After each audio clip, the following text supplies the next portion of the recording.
नमस्कार, मंडल न्यूज में मैं ऐश्वर्या शिंदे आप सभी का स्वागत करती हूं। एक नजर महाराष्ट्र की टॉप 10 खबरों पर। शिंदे गुट की शिवसेना द्वारा कोल्हापुर में आयोजित किए गए सम्मेलन के दौरान मुख्यमंत्री एकनाथ शिंदे ने उद्धव ठाकरे पर जमकर हमला बोला। शिंदे ने तंज कसते हुए कहा कि 2019 में उद्धव ठाकरे ने बीजेपी के साथ चुनाव लड़ा, लेकिन सत्ता की कुर्सी के लिए शादी किसी एक से की, घर किसी और के साथ बसाया और हनीमून किसी और के साथ मनाया। उद्धव पर हमला जारी रखते हुए शिंदे ने कहा कि चुनाव में एक तरफ स्वर्गीय बाला साहेब की तस्वीर और दूसरी तरफ मोदी की फोटो लगाकर वोट हासिल किए गए, लेकिन सत्ता की लालच में सब कुछ गंवा दिया। राष्ट्रवादी कांग्रेस के संस्थापक शरद पवार ने कहा है कि अजित पवार गुट को एनसीपी की कमान सौंपे जाने का फैसला कानून के लिहाज से उचित नहीं है और इसी वजह से उन्होंने सुप्रीम कोर्ट का दरवाजा खटखटाया है। शरद पवार ने कहा कि ऐसा पहले कभी नहीं हुआ कि राजनीतिक पार्टी बनाने वालों को ही पार्टी से निकाला गया हो। पवार ने उनकी पार्टी का चुनाव चिन्ह भी छीन लिए जाने पर गहरी नाराजगी जाहिर की। बारामती लोकसभा चुनाव में ननद भाभी के बीच टक्कर होने की खबरों पर पूर्व एनसीपी प्रमुख शरद पवार का बयान सामने आया है। शरद पवार ने कहा कि लोकतंत्र में सबके पास चुनाव लड़ने का अधिकार है। पवार ने यह भी कहा कि बारामती की जनता इस बात को अच्छी तरह से जानती है कि पिछले 55 से 60 सालों में किस नेता ने वहां का विकास किया है। आरपीआई नेता और केंद्रीय मंत्री रामदास आठवले ने लोकसभा चुनाव लड़ने के लिए अपनी दावेदारी पेश कर दी है। आठवले ने कहा है कि वे जल्द ही इस बारे में प्रधानमंत्री मोदी, अमित शाह और जेपी नड्डा से चर्चा करेंगे। बेंगलुरु में एक प्रेस कॉन्फ्रेंस के दौरान रामदास आठवले ने कहा कि उनकी पार्टी का लोकसभा में एक भी सदस्य नहीं है और वे शिरडी या सोलापुर से लोकसभा चुनाव लड़ने की सोच रहे हैं। बीजेपी और मनसे के बीच गठबंधन होने की सुगबुगाहट एक बार फिर तेज हो गई है। गठबंधन की इन खबरों पर प्रतिक्रिया देते हुए फडणवीस ने कहा है कि इस बात का खुलासा जल्द ही हो जाएगा कि राज ठाकरे साथ आएंगे या नहीं।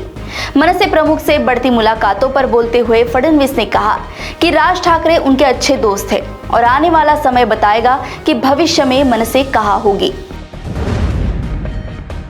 महाराष्ट्र सरकार द्वारा पुरानी पेंशन पर लिया गया फैसला सिर्फ राज्य सरकार के अधिकारियों और कर्मचारियों पर ही लागू है और जिला परिषद और अन्य प्राधिकरणों के अधिकारियों कर्मचारियों को इसका लाभ नहीं मिलेगा। वित्त विभाग की उप सचिव मनीषा कामटे ने हाईकोर्ट में ये जानकारी दी है। इस संबंध में बॉम्बे हाईकोर्ट की नागपुर बेंच में एक हलफनामा दाखिल किया गया है। महाराष्ट्र के रत्नागिरी में बीजेपी नेता नीलेश राणे के काफिले पर हुए पथराव के बाद भाजपा और उद्धव गुट के कार्यकर्ताओं में झड़प हो गई। हंगामा इतना बढ़ गया कि पुलिस को स्थिति को नियंत्रित करने के लिए आंसू गैस के गोले दागने पड़े। जानकारी के मुताबिक केंद्रीय मंत्री नारायण राणे के बेटे नीलेश राणे गुहागर में एक रैली को संबोधित करने जा रहे थे और इसी बीच राणे और शिवसेना यूबीटी के नेता भास्कर जाधव के समर्थक आपस में भिड़ गए। बीजेपी और शिवसेना उद्धव गुट के कार्यकर्ताओं के बीच हुए हंगामे पर प्रतिक्रिया देते हुए सांसद संजय राउत ने कहा है कि महाराष्ट्र की संस्कृति खत्म होती दिख रही है और इसके लिए देवेंद्र फडणवीस, अमित शाह, नरेंद्र मोदी और उनकी वर्तमान भारतीय जनता पार्टी जिम्मेदार है। राउत ने कहा कि भाजपा ने कीचड़ उछालने के लिए कुछ गिरोहों को काम पर रखा है। राउत ने चिंता जाहिर करते हुए कहा कि इसके पहले प्रगतिशील महाराष्ट्र की एक राजनीतिक संस्कृति थी, लेकिन भाजपा के कारण प्रदेश की संस्कृति और रीति रिवाज पूरी तरह से खराब हो गए हैं। महाराष्ट्र के पालघर जिले की एक फैक्ट्री में शनिवार को जोरदार धमाका हुआ। जानकारी के मुताबिक बोईसर तारापुर एमआईडीसी में मोल्टास फैक्ट्री में शनिवार करीब 12 बजे भयानक विस्फोट की आवाज सुनाई दी। इस धमाके के बाद 2 फैक्ट्री में आग लग गई। हादसे की खबर मिलते ही दमकल विभाग की कई गाड़ियां मौके पर पहुंची और आग पर काबू पाया गया। हालांकि इस हादसे में फैक्ट्री को भारी नुकसान हुआ है, लेकिन फिलहाल किसी भी तरह की जनहानि होने की खबर नहीं है। पुणे जिले के मंचर तालुका के पास एक सड़क हादसे में 3 लोगों की मौत हो गई है। पुलिस के मुताबिक शनिवार सुबह पुणे नासिक राजमार्ग पर एक कार सड़क के डिवाइडर से टकराने के बाद एक टेम्पो से टकरा गई। इस हादसे में 3 लोगों की घटनास्थल पर ही मौत हो गई, जबकि एक घायल को नजदीक के अस्पताल में भर्ती करवाया गया है।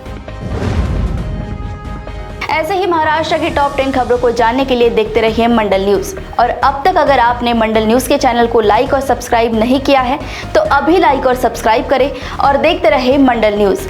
नमस्कार।